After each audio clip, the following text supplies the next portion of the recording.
Hi guys, welcome back to my YouTube channel. So I saw the story online and I've decided to share it here. So let's dive in. I deported my husband. I didn't just divorce him. I put him on a plane back to the trenches and I slept like a baby the night he left. Half the people in my church are calling me a demon. The other half are whispering they will have done the same thing. But before you type wicked woman in the comments, listen to what this man did to me. My name is Sarah. I'm a registered nurse living in Austin, Texas. I work double shift, standing on my feet for 12 hours a day, wiping backside and taking abuses from patients just to save enough money. Why? To bring the love of my life, Michael, to America. We met when I went home for Christmas 3 years ago. Michael was charming, handsome, and spoke with that smooth accent that made my nail weak.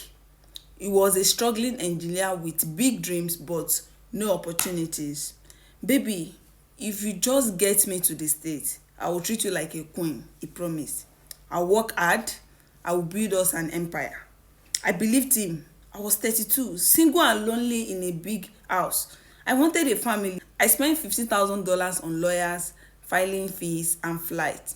I sponsored his K1 visa. When Michael landed at George Bush Intercontinental Airport, I cried tears of joy. I thought my life was beginning. For the first 6 months, it was perfect. He cooked, he cleaned, he rubbed my feet when I came home from the hospital. You are my angel, he would say. We got married at the courthouse. We filed for his green card, adjustment of status. The interview was scheduled for next week. Last Sunday, I came home early from my shift because I had a migraine. The house was quiet. Michael wasn't in the living room. I walked towards the bedroom and I heard him laughing. He was on a video call. I stopped. Something about his tone was different. He wasn't speaking the sweet English he spoke to me. He was speaking pidgin, fast and aggressive. Don't worry, babe. The MAGA doesn't suspect anything, he said. MAGA? My heart stopped. In our slang, MAGA means a fool, a victim of scam. I crept closer to the door. The interview is next week, he continued, laughing. Once I get that green card in my hand, I give it 6 months, then I will file for divorce, claim irreconcilable difference, and by next year, I will file for you and the kids to come over. America is sweet, babe. Just be patient. A woman's voice crackled on the speaker. We miss you, Daddy. Junior asks of you every day. Tell Junior Daddy is working on his future. This woman is just the ladder. You are the owner of the house. I didn't scream. I didn't kick down the door. A cold calmness washed over me. The kind of calm that scares you more than anger. I walked back to my car, drove to a coffee shop, and sat there for 3 hours. I realized everything was a lie. The love, the food drops, the cooking. It was all a performance to secure a stay. I went home later that evening and acted like everything was normal. I even kissed him.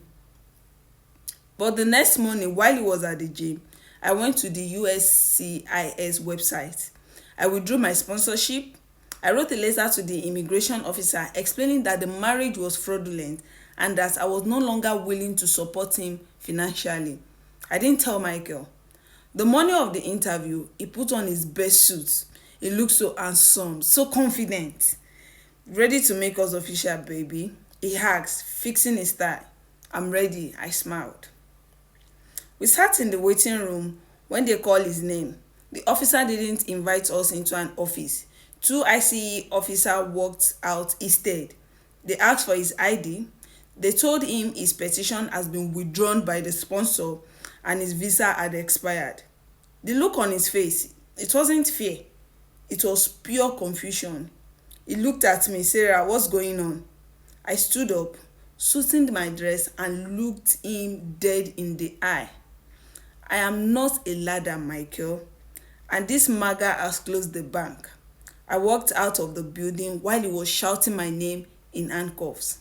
He's currently in a detention center awaiting deportation. His family back home had been blowing up my phone, cursing me, sending me Bible verses about forgiveness. His real wife even sent me a DM begging me to reconsider for the sake of their children. But I feel nothing.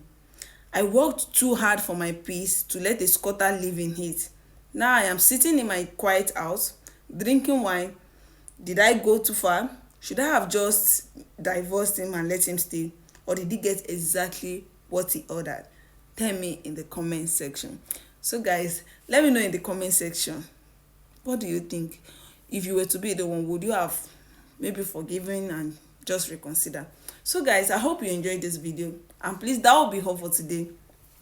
And do not forget to subscribe to my YouTube channel. Do not forget to like my video. See you in my next one. Bye.